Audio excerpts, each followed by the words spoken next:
Le livre du jour, Nicolas Caro. Alors, les classiques d'habitude, c'est le vendredi, mais là, vous avez entre les mains un livre de Gabriel Garcia Marquez. Mais ce n'est pas 100 ans de solitude ou l'amour au temps du choléra. Ça s'appelle Nous nous verrons en août, publié chez Grasset. Et il ne peut pas encore être un classique. C'est un roman inédit. Il vient d'arriver dans les librairies. Gabo est mort en 2014, mais ses fils publient ce roman dont le prix Nobel voulait se débarrasser.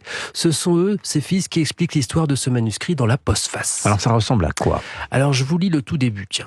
Elle revint dans l'île le vendredi 16 août par le bac de 3 heures de l'après-midi. Elle portait un jean, une chemise écossaise à carreaux, des chaussures simples à talons plats, sans bas, une ombrelle en satin, son sac à main et pour tout bagage, une mallette de plage. Cette femme, c'est Anna Magdalena. Elle se rend sur une petite île des Caraïbes pour déposer des glaïeuls sur la tombe de sa mère dans un petit cimetière pauvre au portail rouillé. Elle fait ça chaque année.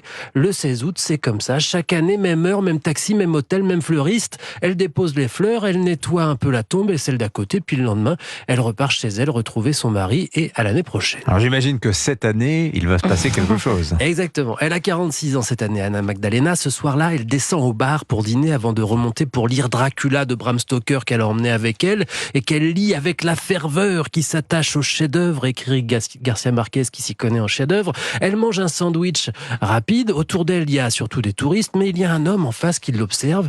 Elle lui jette un regard, il rougit. Bref, je vous fais pas un dessin, il parle musique, littérature, Debussy, il compare le livre de Stoker et le film de Coppola.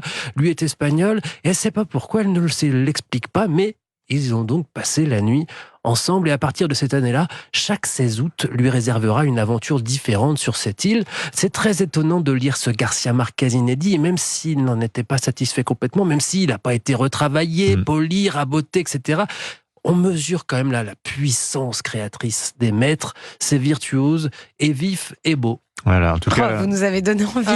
Oui, Anissa Dadi, elle est fan club de Nicolas Caro. Elle est conquise là par l'histoire. Ah ouais, très envie de lire ce livre. Gabriel Garcia Marquez, donc nous nous verrons en août, ça vient de paraître chez Grasset. Marie Jiquel au théâtre cette semaine, un vétéran des plans en Charlus, ça fait 60 ans qu'il les arpente et je le disais, il avait inquiété tout le monde il y a 6 mois avec un petit malaise sur scène. Pierre Arditi va mieux, il se livre pendant 1h30 dans un seul en scène, c'est au théâtre de la Pépinière à Paris. Oui, et vous allez l'entendre, Pierre Arditi est en forme, il est ravi de retrouver le public. C'est comme une famille qu'on quitte momentanément et qui revient à la maison pour raconter ce qu'on s'était pas encore raconté ou ce qu'on n'avait pas eu le temps de se raconter avant de passer vraiment l'arme à gauche. Mais je vous préviens tout de suite, c'est pas pour maintenant.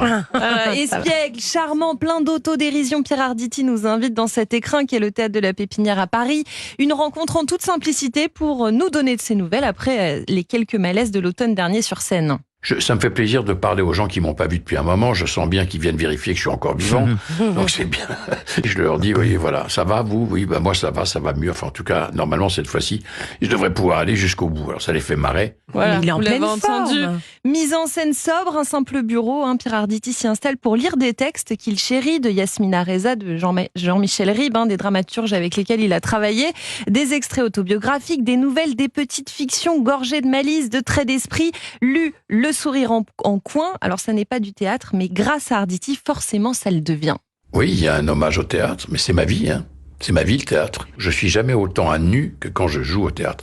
J'ai pas de masque, mais les gens ne le savent pas. On passe en grande partie à jouer sa propre histoire. Parfois, Pierre Arditi se lève, se rapproche du public avec lequel il instaure une vraie connivence. Et puis, il livre 2-3 anecdotes. Sa tante qui lui racontait des histoires avec ce ton dont je parlais, le ton théâtral qui lui a donné envie de rejoindre les planches. Ou alors sa tendre jalousie pour Jean Rochefort qui reprenait ses rôles mieux que lui. Ça, c'est lui qui le dit. Un moment privilégié à ne pas rater. Voilà, ça s'appelle La Pépinière de Pierre Arditi. C'est au théâtre de la Pépinière jusqu'au 24 avril à Paris. Il y aura une suite, nous dites-vous, Marie, c'est-à-dire avec de nouveaux textes. Très bien. Textes de Michel Onfray et de Grimbert. Intéressant. Merci. Un peu à la manière de... Comment ça s'appelle ? J'allais le dire. Merci. Vous me coupez l'herbe sous le pied. Mais je vous en remercie, Nicolas Caro. Allez, à demain. Merci, les amis. Vincent, bon week-end. Il est sur son téléphone. Vincent, il nous écoute. Dans votre... Mais toujours.